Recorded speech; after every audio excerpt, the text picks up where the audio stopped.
सरकार 10 फरवरी को बजट पेश करेगी, जिसके लिए सभी तैयारियां पूरी हो गई है। सीएम अशोक गहलोत ने इस बार के बजट को बचत, राहत और बढ़त की थीम दी है। मुख्यमंत्री गहलोत के आदेश पर प्रदेश भर में इस थीम का प्रचार भी किया जाएगा। बजट की थीम बचत, राहत और बढ़त रख करके सीएम ने अपने इरादे जाहिर कर दिए हैं। इन 3 शब्दों से साफ है कि मुख्यमंत्री चुनावी साल के बजट के पीछे क्या सोच रखते हैं। वहीं शहर के अलग अलग इलाकों में मुख्यमंत्री गहलोत की फोटो के साथ बचत, राहत और बढ़त के पोस्टर लगाए जा रहे हैं। रघु गौर ज्यादा जानकारी के साथ हमारे सहयोगी जुड़ गए हैं। रघु, 10 फरवरी को राजस्थान सरकार जो है बजट पेश करेगी और थीम यहां पर मुख्यमंत्री ने दे दी है बचत, राहत और बढ़त। क्या लगता है कैसा होगा सरकार का ये बजट, क्योंकि सरकार के लिए ये बजट चुनावी बजट भी है।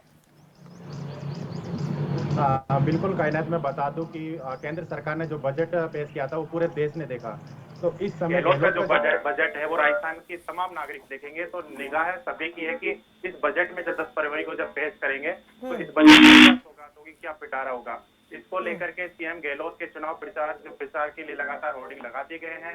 मुख्यमंत्री से लेकर के तमाम विभाग और मंत्रियों ने अपनी डीपी में बचत, राहत और बढ़त को जो डीपी है वो लगा ली है, यानी कि मुख्यमंत्री के साथ।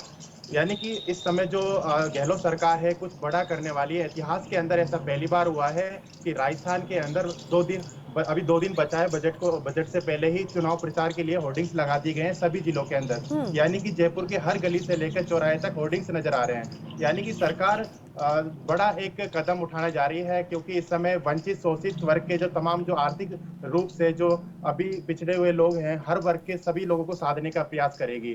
तो इस बजट में क्या होगा, लोगों की अपेक्षाएं हैं, तमाम चीजें हैं, वो बजट को देखने के बाद ही मिल पाएगी। परंतु कुछ लोगों को ये भी आशंका है कि मुख्यमंत्री अशोक गहलोत युवाओं को लेकर के लगातार अपनी बातें रखते रहे हैं, प्रतिक्रिया देते रहे हैं कि इस बार का जो बजट होगा ये युवाओं के लिए समर्पित होगा।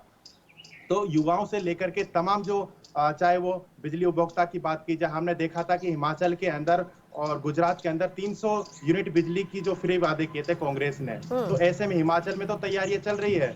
वहीं अगर जयपुर की बात की जाए तो उपभोक्ताओं को 50 यूनिट से ज्यादा बढ़ा करके किया जा सकता है, यानी 200 यूनिट भी फ्री बिजली दी जा सकती है। ऐसा कहीं ना कहीं गलियारों में देखने को मिल रहा है, सुनने को मिल रहा है। तो और भी राजस्थान की जो हर युवा वर्ग को साधने का रघु, जैसे आप बता रहे हैं कि युवा वर्ग को सरकार जो है साथ सकती है और साथ ही जो है बिजली बिल के अंदर सरकार राहत देने की बड़ी कोई घोषणा यहाँ पर कर सकती है। फ्री बिजली यूनिट की जो सीमा है उसको सरकार की ओर से बढ़ाया जा सकता है। मैं आपसे ये भी जानना चाह रही हूँ कि बजट बनाने से पहले क्या कोई सर्वे भी सरकार की ओर से कराया गया, आम लोगों से सुझाव लिए गए और तैयारी जो है किस प्रकार से सरकार इसकी बजट को लेकर के कर रही थी कि इस बार चुनावी बजट भी सरकार को पेश करना है। तो किन किन वर्गों के बीच में सरकार लगता है आपको कि पहुंच रख सकती है, पहुंच बढ़ाएगी अपनी इस बजट के माध्यम से, और गुंजाइश कहां पर आप देख पा रहे हैं कि सरकार राहत दे सकती है, बचत हो सकती है और बढ़त होगी? बिल्कुल आपने सही बात कही है कायनात, क्योंकि राजस्थान में बजट से पहले यानी 3-4 महीने पहले मुख्यमंत्री ने राजस्थान की जनताओं से सुझाव लिए थे ऑनलाइन के माध्यम से, जिसमें से 80,000 के आसपास लोगों ने अपने सुझाव दिए थे।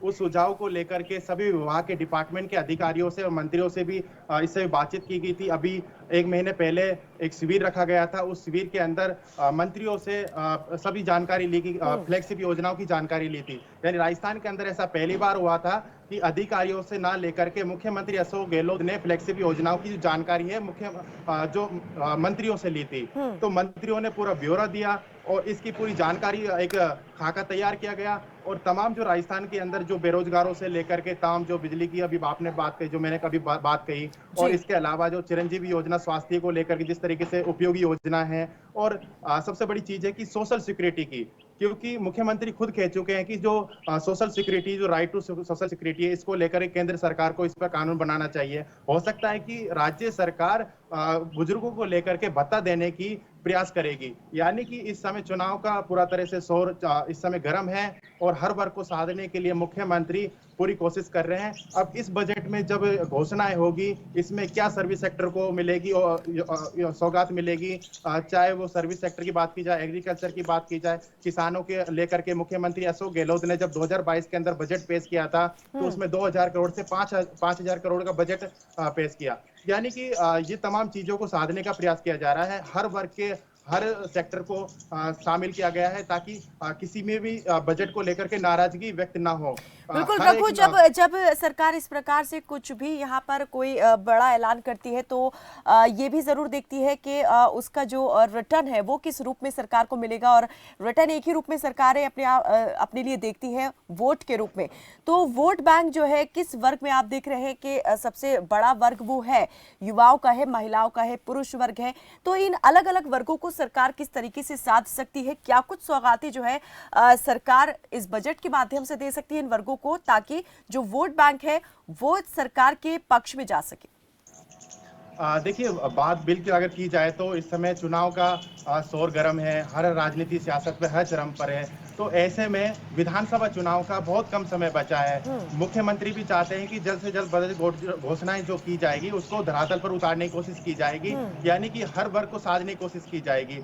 हम देखते हैं कि विधानसभा चुनाव में जहां पर कांग्रेस पिछड़ी है, अभी विधानसभा की अगर सीटों की बात की जाए तो पूर्व के अंदर जो कांग्रेस सरकार है मजबूत स्थिति में है। यहीं से कांग्रेस सत्ता में आई थी। 39 विधानसभा सीटें, यहाँ से कांग्रेस को 24 सीटें मिली है, यानी कि 2013 के अंदर बीजेपी को यहाँ पर 28 सीटें मिली थी। तो कहीं ना कहीं बीजेपी का नहीं आने का कारण भी यही था। तो इसके अलावा आदिवासी समाज को साधने के लिए लगातार काम किया जा रहा है। गुर्जर समाज का काफी प्रभाव है राजस्थान के 39 विधानसभा सीटों के अंदर, चाहे अलवर की बात की जाए, दौसा की बात की जाए, कोटा की बात की जाए, बारह की बात की जाए, ये तमाम चीजें हैं। हर पहलुओं को ध्यान में रख करके हर चीजों को बारीकी से अध्ययन करके बजट को में शामिल किया गया है।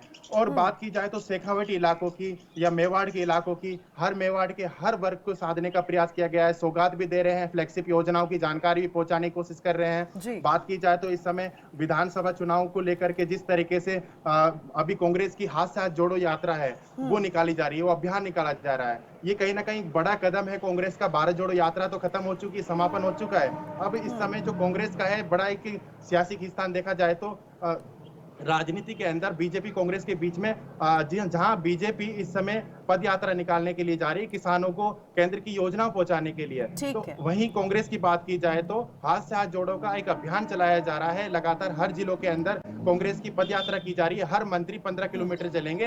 राहुल गांधी ने भारत जोड़ो यात्रा के दौरान अलवर में जब सभा आयोजित की गई थी, उस दौरान राहुल गांधी ने कहा था कि आप 20-25 किलोमीटर नहीं चल सकते, रघु, ये कह सकते हैं कि यात्राओं के माध्यम से यहाँ पर विपक्ष जो है वो भी सरकार की घेराबंदी करने के लिए पूरी तरीके से तैयार दिखाई दे रहा है। लेकिन अगर मुख्यमंत्री के यहाँ पर बजट को लेकर बात कर ले, अभी कुछ वक्त पहले जब राज्यपाल के अभिभाषण पर चर्चा हुई तो उस वक्त सदन में काफी जोरदार तरीके से जो मुख्यमंत्री है अशोक गहलोत, उन्होंने जवाब रखा था सदन के पटल पर, जिसमें उन्होंने कहा था कि जितने वायदे सरकार ने किए थे, जितनी घोषणाएं की गई थी, उनमें से उससे भी कहीं ज्यादा सरकार ने जो है काम किया है, विकास जो है तेजी से आगे बढ़ रहा है।